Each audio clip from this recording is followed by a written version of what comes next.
Yo guys, what's going on? This is Yorkie Man here. Welcome back to another episode of this Football Manager 2021 rebuild here with Burnley. And we've just had one of the most frustrating seasons that we could have ever had. I faced the sack.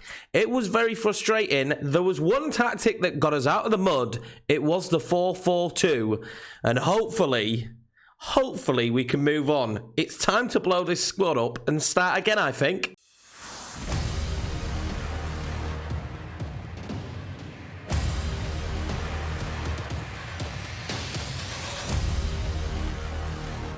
So guys, you joined me at the end of season number 3, and it's been awful. Aston Villa won the Premiership as well. How crazy is this game? On 85 points, Aston Villa won the Premiership. They lost 7 games. Won the Premiership. What? I don't understand. It's not like you look at their squad. There's nothing special to this squad. It's a good team, don't get me wrong. It's a very good squad. But it's not like, oh, you look at that and you go, title winners. But they won it. They won anyway, on to Burnley. We finished 13th. We lost 17 times. So we fixed the drawing situation. Instead of drawing those games, we lost them instead. So we fixed it, at least. We wanted to fix draws this year. And we fixed them by losing those games instead. We got knocked out in the 4th round of the FA Cup by Sheffield Wednesday. At the 3rd round by Tottenham, it was a close game. Tottenham is what it is. So the Cups, we put them to the side. We don't care about the Cups. What we care about is the league and what happened this season. This is the worst season I've ever had injury-wise. I know you try and find excuses, don't you, when your season doesn't go well, but I know full well why the season didn't go well. My top goal scorer, I think, played about 5 games because he was injured all season. We had terrible injuries, which led to us changing the formation, I think, because I couldn't keep a solid wing partnership. The wingers this season were made of glass. I couldn't keep a solid wing partnership all season. Fullbacks, similar situation. And we're going to go through the injuries because I've got the injury list at the end of the season. So we'll go through that. But first of all, let's go through the transfers we made to get us to this point. Now, we do look like we're in an all right position moving into next season. What we've got to remember is this was a bad year. So there's a lot of players that need to leave this club now. So there was a few smaller players that left the club, but let's just first of all talk about the sale of Daniel Podence, a player I really liked. He fit our system. He was very good for us. I fell out with him, and that's how I play FM. Me and him fell out. We had disagreements throughout that season, and I sold him. Did come back to bite us in the bottom because he scored 2 goals against me this season, did Daniel Podence. But we made good money on him, 35 million, and I can't have a player at the club that I fall out with. I just can't. And in my eyes, Marcus Edwards was the man to take us forward. So I was more than happy to let Podence go, if I'm honest. With Podence going, we needed a little bit more strength out on the wing. I thought we'll bring in a young English player, Anthony Gordon. Now, he did play the first half of the season. He did all right for us. He actually started his season very well for us. But then again, injuries started creeping in. He couldn't have a set wing partnership. He couldn't have a set strike partnership because we kept getting injuries in that situation.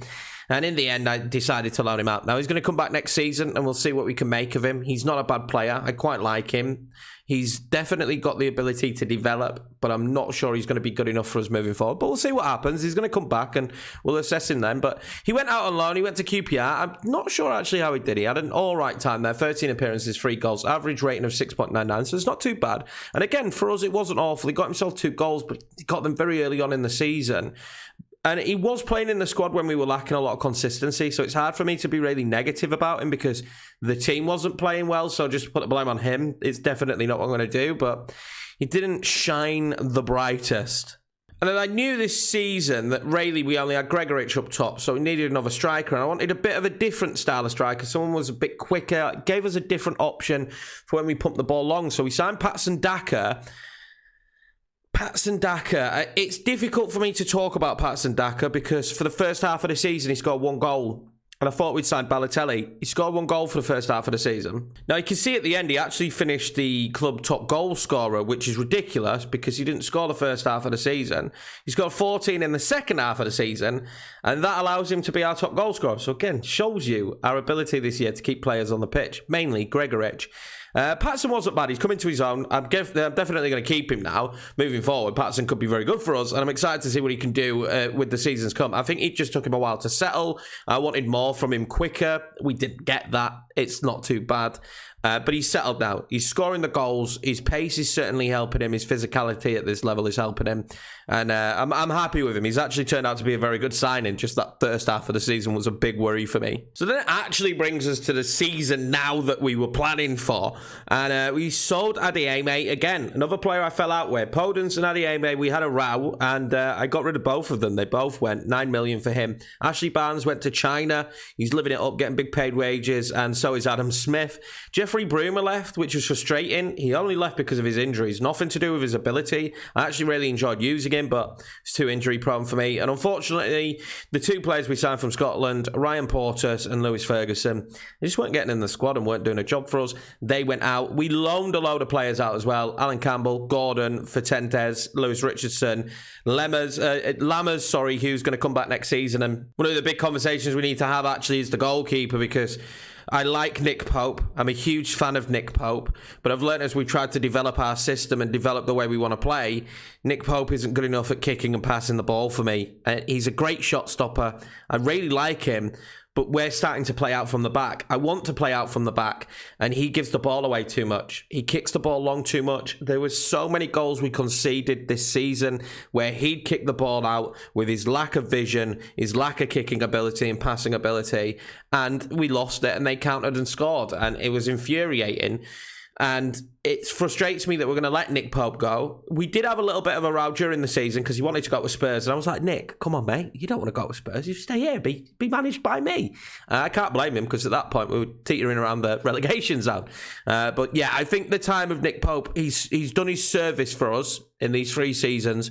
But I think it's time for him to go. If he was just better at distributing the football with his feet, he'd be unbelievable. So obviously that brings us to Lamans, and we need him to maybe improve and step up. Again, I signed him because he was a sweeper keeper and I knew I could get that out of him. I haven't seen many goalkeepers with good vision, but his kicking and passing is great. So I anticipate that he'll be very good for us. But again, at 20 and him not really be fully developed, I'm not sure it makes sense to bring him in yet. Maybe give him some game time. With his determination, he's surely to be a world beater.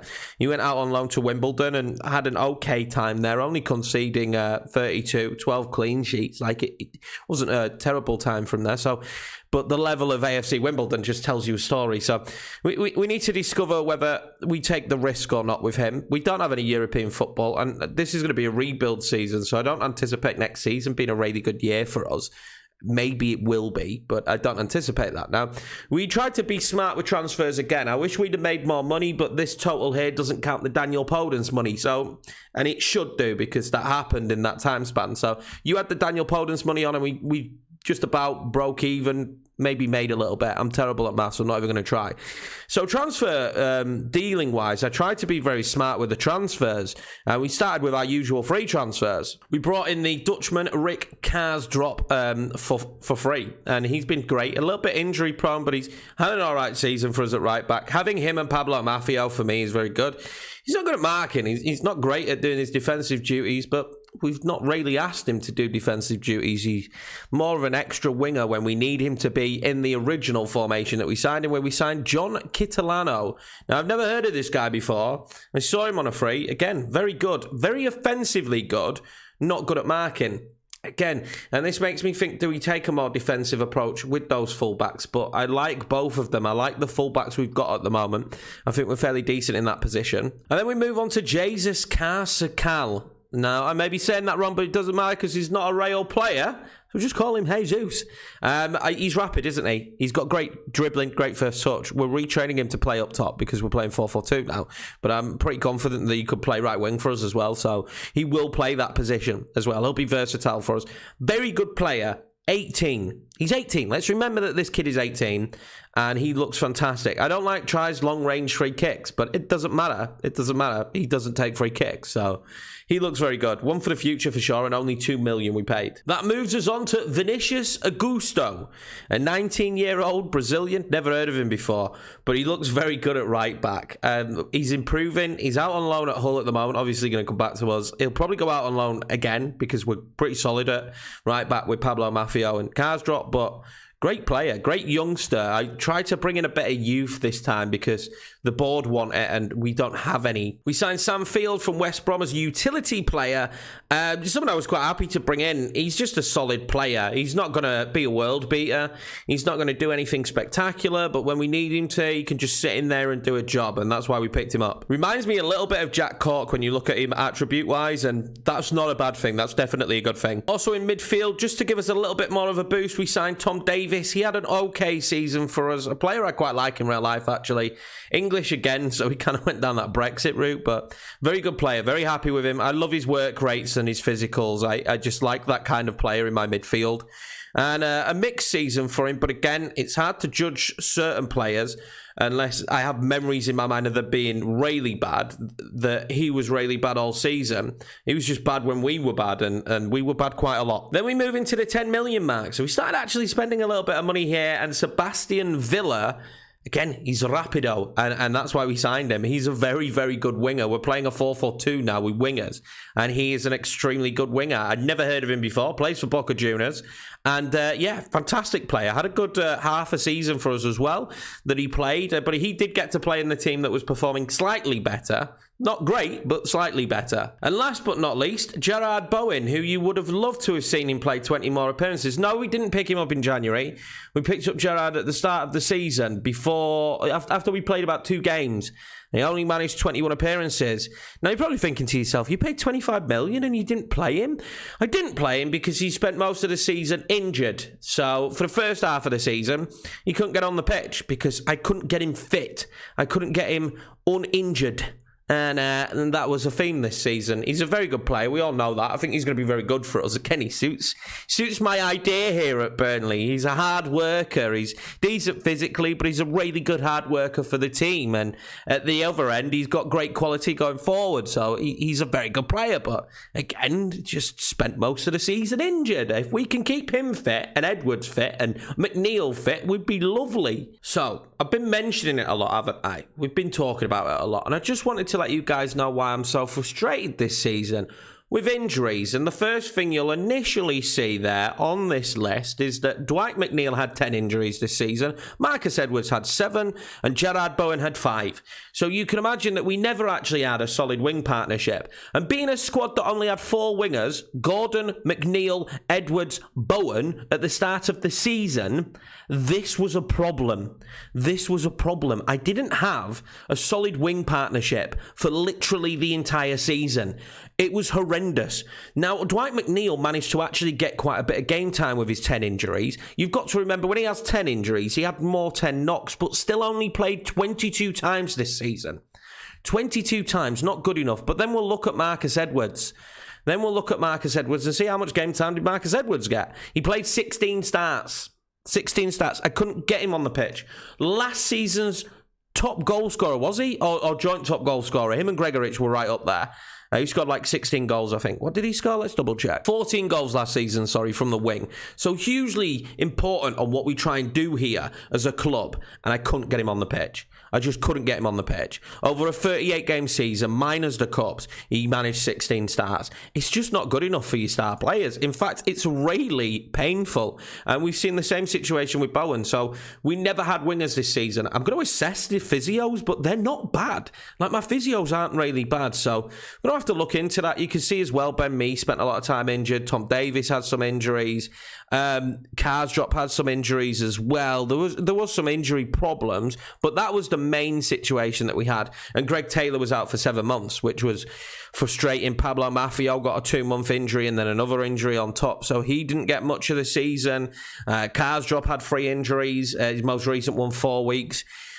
Injuries killed us this year, and it makes it difficult for me because I have to think in my head, well, hang on a minute here. Do I need to completely rip this team apart, or do I just keep everyone fit next season and we actually have a good year? This is kind of a plus and a negative for Football Manager. Now, it's a negative in the sense that it was very frustrating for me to deal with this and make the season extremely difficult. But it's a plus as well because it made this season extremely difficult and something very different, that the club had to deal with such injury issues and still try and get mid-table. It's easy for me to see why we didn't push on this season. It's because we couldn't keep a fit side out there, which is fine. That's great. No one had match sharpness for all the season. We lacked familiarity. Players didn't play with each other often. We don't have any positive lines, really, when it comes to partnerships because the players did not get to play with each other enough. This is the formation we ended up with, this 4-4-2, which is okay. It got results for us, but again, they're not very familiar with it. The reason they're not very familiar with it is because most of the players haven't been able to play it that long. And you even see now that Dwight McNeil at the end of the season and Patson Daka both picked themselves up an injury. So it is a problem. It is a problem that this squad hasn't been able to play together all season. It is a problem that the team hasn't been able to play together all season. Now let's look at the results and kind of pick apart what happened. So the first half of the season, if I'm being honest, wasn't terrible. It was a bit up and down for consistency, which you'd expect with the injuries, but it wasn't awful. We lost to Leicester opening day, then we drew with Watford, beat Sunderland obviously in the cup, but then we beat Newcastle, lost to Liverpool as you'd expect, but put up a good fight. Anthony Gordon scoring, drew with Bournemouth, again that should have been a game we won, lost twice to Spurs. You probably expect that I'd have preferred a better performance, which led to us losing to West Brom, drew with Man United, beat Southampton. It goes on. There was some good results there and there's some frustrating ones, mainly against the bigger sides. We lost to Arsenal, we lost to Chelsea. We're not expecting to be as good as them. We just need to beat the smaller teams. We're not expecting to be as good as the top 6, 7, 8 clubs in the league. We just need to beat the teams around them. And then we started to hit plummeting points. We started to hit points where I was really struggling to get anything going in terms of the team looked really disjointed. This is Patson Daka's first goal for the club here in January, which was a problem for us. Obviously, Gregoritsch though had a good season. He did pretty well for us. I think in the grand scheme of things, he come away with 12 goals and only managed to start 26 games. That's not bad for him. 8 assists as well is what we've got to remember. His hold-up play was fantastic. Again, he was playing with teammates that couldn't consistently be in the squad when he was leading the line, and it led to a lot of problems, as you can see. I mean, results show us that. We still managed to do okay in games, but we'd go on runs where we had big injuries, where we just couldn't perform, and it was a real issue for me. It was a real big problem. Now, our usual 4-3-3 diamond style, I gave up on eventually. I thought in my head, we just need to change it because it's not working, and I don't have the wingers for it. So we need to come up with something creatively, and I just thought in my brain, 4-4-2. Why not? We'll just do a 4-4-2. It usually works well. It took us a while to find a groove with the 4-4-2. You can see the first month we started playing 4-4-2. I couldn't score. I couldn't get the balance of the strikers right. And then we started to get some results. We beat West Brom. We drew with Wolves that we should have won. We drew with Southampton. We beat Man United 2-0. Drew with Chelsea. And overall, we were starting to see better results. Away from home, we were still very much struggling. In my mind, away from home, we probably need a second tactic. But away from home there, Brighton, we lost 3-2, but then we won 4-0 at home to Reading. We beat Arsenal at home, beat Everton away, but then lost to Villa away. But let's remember, Villa won the league. And this end run of form, if we'd have had that earlier on in the season, would have been better. Again, there's certain situations that we see. The home game against Man City, we lost. We put up a good fight, but we lost it. But then at home against Leeds, we won 5-2, but away we lost 2-1. Same 4-4-2. So in my brain, I'm thinking we probably need something that's less aggressive away because we got dominated by Norwich. They are kind of our bogey team, beat us twice this season. But again, the 4-4-2 has shown now that it does work. In some capacity, it works. It's yielded us some very good results. I'm not going to count Reading because they were bottom of the league and got relegated quite comfortably. But when you look at the Arsenal result, the Everton result, the Man United result, the Chelsea result, even at 3-3, it's showing that it's starting to come together. So this 4-4-2 will be a tactic we will definitely use next season. We've got the personnel for it. Once we get a sweeper keeper in there, I think it'll be even better for us. We need to find ourselves a tactic that we could play on the road, though, that we can play when we're, trying to be a little bit less open.